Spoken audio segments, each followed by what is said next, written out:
কালকে ফলকনামায় উঠেছিলাম, আজকে চলে এসেছি সেকেন্দ্রাবাদে। সেখান থেকে আমরা যেখানে থাকবো এই জায়গাটার নাম হচ্ছে অর্জুনা লাক্সারি রুমস। ফলকনামায় অত্যন্ত বাজে এক্সপিরিয়েন্স, যেমন নোংরা তেমন কম্পার্টমেন্টগুলো অত্যন্ত বাজে এবং প্রচুর লেট করেছে ট্রেন। তারপরে এত সুন্দর একটা জায়গায় চলে এলাম নাইট স্টে করবো বলে।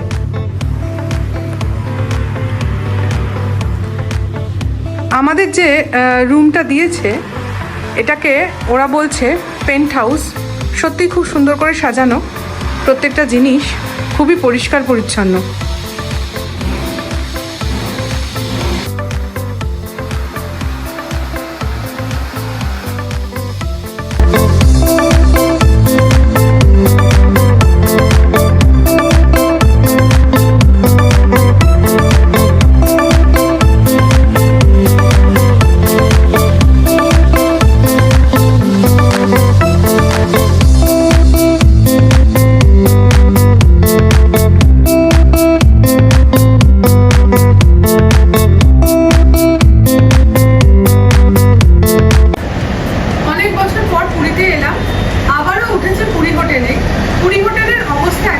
ভালো নয়, কিন্তু তবুও আমরা পুরী হোটেলটাকে চুজ করেছি, কারণ এর যে টপ ফ্লোর, আমরা রয়েছি 709 নম্বর ঘরে।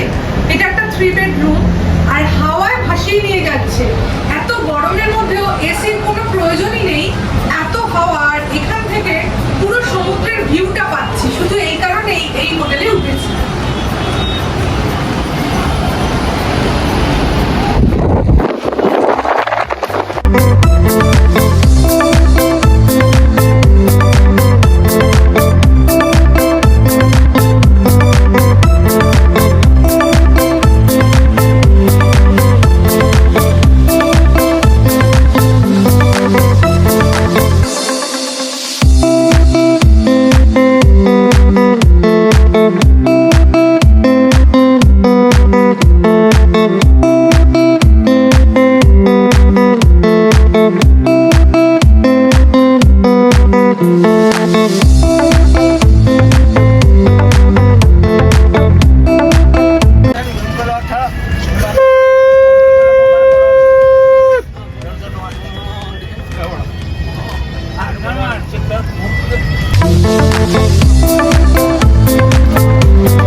জিনিসপত্র যেমন বিক্রি হচ্ছে তেমনি বিক্রি হচ্ছে টাটকা মাছ ভাজা।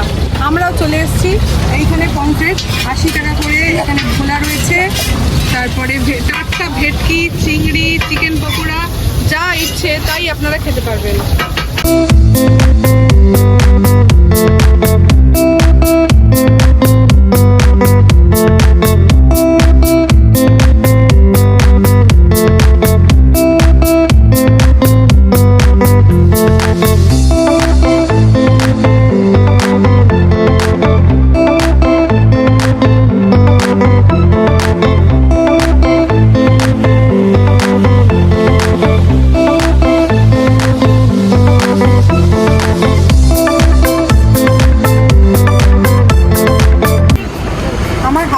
এখন বিখ্যাত ছেনাপোড়া নৃসিংহ সুইটস, যেটা পুরীর দারুণ একটা প্রসিদ্ধ মিষ্টান্ন ভাণ্ডার, সেইখান থেকে খাচ্ছি।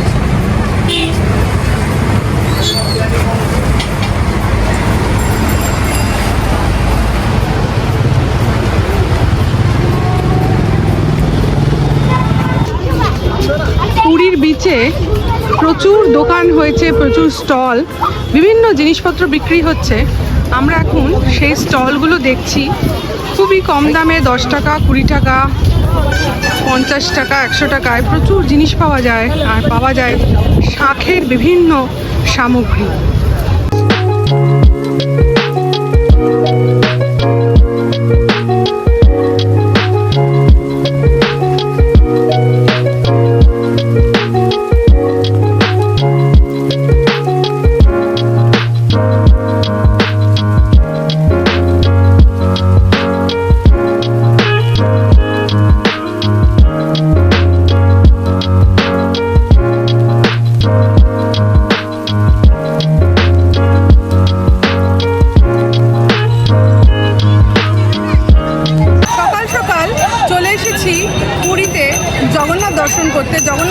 খুব সুন্দর করেছি।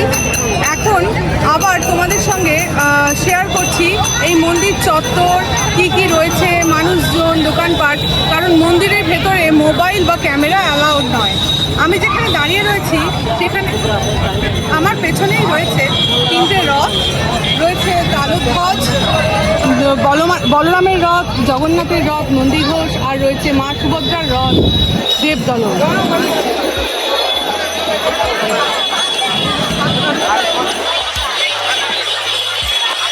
এখন মন্দির চত্বরটা পুরো চেঞ্জ করে দিয়েছে। আগে প্রচুর দোকানপাট দিয়ে ঘেরা থাকতো, সুন্দর করে বাইরে থেকে মন্দিরের দর্শন হতো না। এখন পুরো ব্যবস্থাটাই খুব সুন্দর হয়ে গেছে, যার জন্য বাইরে থেকে আমরা মন্দির দেখতে পাচ্ছি। দোকানপাট এখান থেকে সরিয়ে দিয়েছে। আর মন্দিরের ঢুকতেই বাঁ দিকে তোমরা পেয়ে যাবে এই জুতো রাখার এবং মোবাইল রাখার সেন্টারগুলো করেছে ওরা।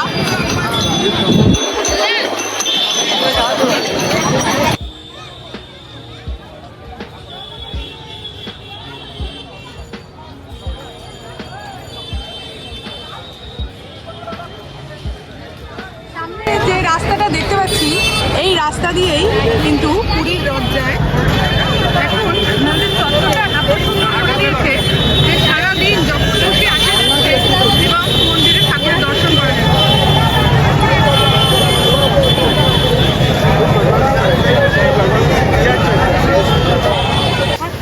বারবার একই কথা বলছি যে মন্দির চত্বরটা খুব সুন্দর হয়ে গেছে। আগে এখানে এত দোকানপাট ভর্তি থাকতো যে 4টে দুয়ারে যাওয়া সম্ভব হতো না। যে কোনো একটা দুয়ার দিয়ে আমরা ঢুকতাম এবং দক্ষিণ দুয়ার দিয়ে বেরিয়ে আসতাম।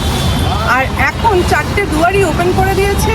আর মন্দির চত্বরটা সবসময় পরিষ্কার করা হচ্ছে, পানীয় জলের ব্যবস্থা রয়েছে, সুন্দর করে গাছ দিয়ে সাজানো, বসার ব্যবস্থা এবং সুলভ শৌচালয়ও রয়েছে মহিলাদের জন্য।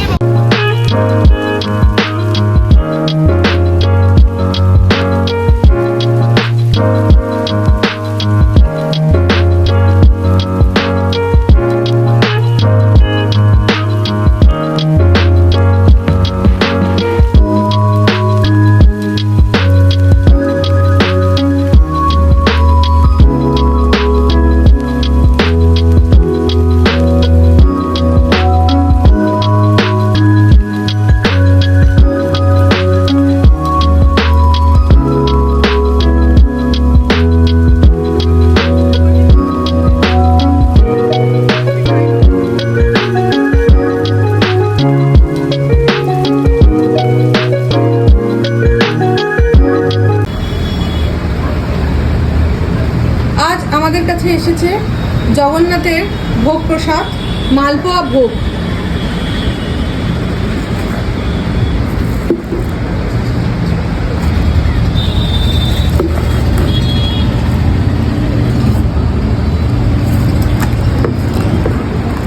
এখানে রয়েছে ভাত, পোলাও, মিষ্টি ভাত, কচুর তরকারি, খিচুড়ি, ডাল, সবজি দিয়ে। এটা হচ্ছে সবজি। আর রয়েছে রসমালাই বা রসগোল্লার পায়েস, আর সাথে রয়েছে মালপোয়া।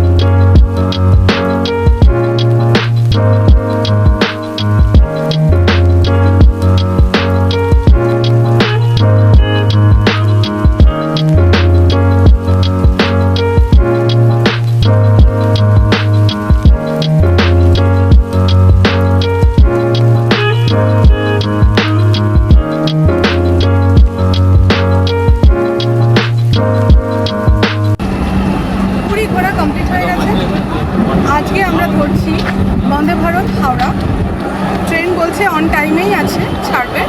এখন তোমাদের সাথে শেয়ার করব যে বন্দে ভারতের ভেতরটা কেমন, আর লাঞ্চ আর ইভিনিং স্ন্যাক্সে কীরকম এনজয় করলাম, কখন হাওড়া পৌঁছচ্ছি। তোমরা তো জানো বন্ধুরা যে বন্দে ভারতের দৌড় অটোমেটিক্যালি যাওয়া হয়ে যায়, তো সেই জন্য যে কোনো স্টেশনে যখন তখন নামাটা উচিত নয়। তো আমাদের ট্রেন অন টাইম আছে, ছেড়ে দিয়েছে। আমরা আমাদের হচ্ছে সিটের কিন্তু নিচে রয়েছে চার্জিং পোর্ট, আর যেটা উইন্ডো সাইড, সেই উইন্ডো সাইডের এই সাইডে রয়েছে বাকি পুশব্যাকের জন্য সিট। আমাদের লাঞ্চ এসে গেছে, এই হচ্ছে খাবার।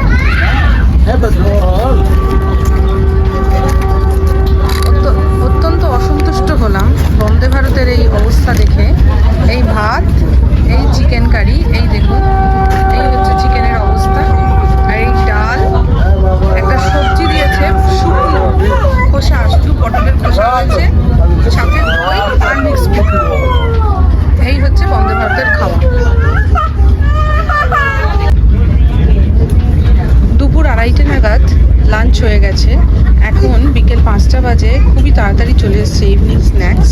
এটা হচ্ছে একটা মশলা মুড়ি, খাস্তা কচুরি, একটা ম্যাঙ্গো জুস, লটকা চকো পাই, সস, আর কফির জন্যে একটা কিট দিয়ে গেছে।